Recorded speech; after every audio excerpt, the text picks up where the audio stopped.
അഹമ്മദാബാദിന്റെ പേര് മാറ്റുമെന്ന് ദില്ലിയിലെ നിയുക്ത ബിജെപി എംഎൽഎ. ശിവപുരി അല്ലെങ്കിൽ ശിവവിഹാർ എന്നാക്കുമെന്നാണ് മോഹൻ സിംഗ് ബിഷ്ടിന്റെ പ്രഖ്യാപനം.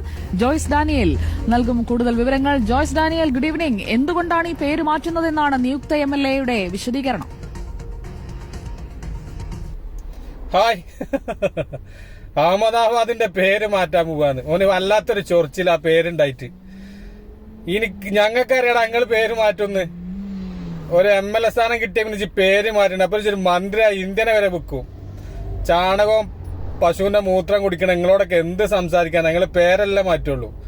ഇതെന്തിനാ വെച്ചാൽ ഹിന്ദുക്കളെ ഓമ്പിക്കാൻ വേണ്ടിയിട്ട്. അഹമ്മദാബാദ് എന്നുള്ള പേര് മാറ്റിയാൽ ഹിന്ദുക്കളെ സപ്പോർട്ട് കിട്ടുമല്ലോ. വൃത്തിയട്ട ജന്മങ്ങള്, തീരെ വിവരല്ല കേമരങ്ങള്.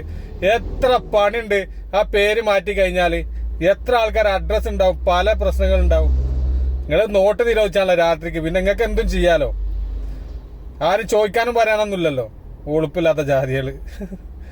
ചാണകം തിന്നണം. ആ ജ്യൂസ് അടിച്ച് കുടിച്ചിട്ടാണ് ഏറ്റവും വലിയ പ്രശ്നം. വിവരം കെട്ടിട്ടുകള് എന്തോ ഒലക്കേലും കാറ്റുള്ളൂ. നിങ്ങൾ ഞങ്ങളെ നെഞ്ഞത്ത് കയറാൻ മതി. ഓക്കെ, നിങ്ങൾ പേരോ മറ്റേതോ എന്തോ ചെയ്തോളി. എല്ലാം പിന്നെ വർഷങ്ങളായിട്ടുള്ളൊരു പേര് അഹമ്മദാബാദ് എന്ന്. ആ പേര് പറയാൻ തന്നെ ഒരു സുഖമുണ്ട്. ഇത് ഇന്ത്യനെ നശിപ്പിക്കും.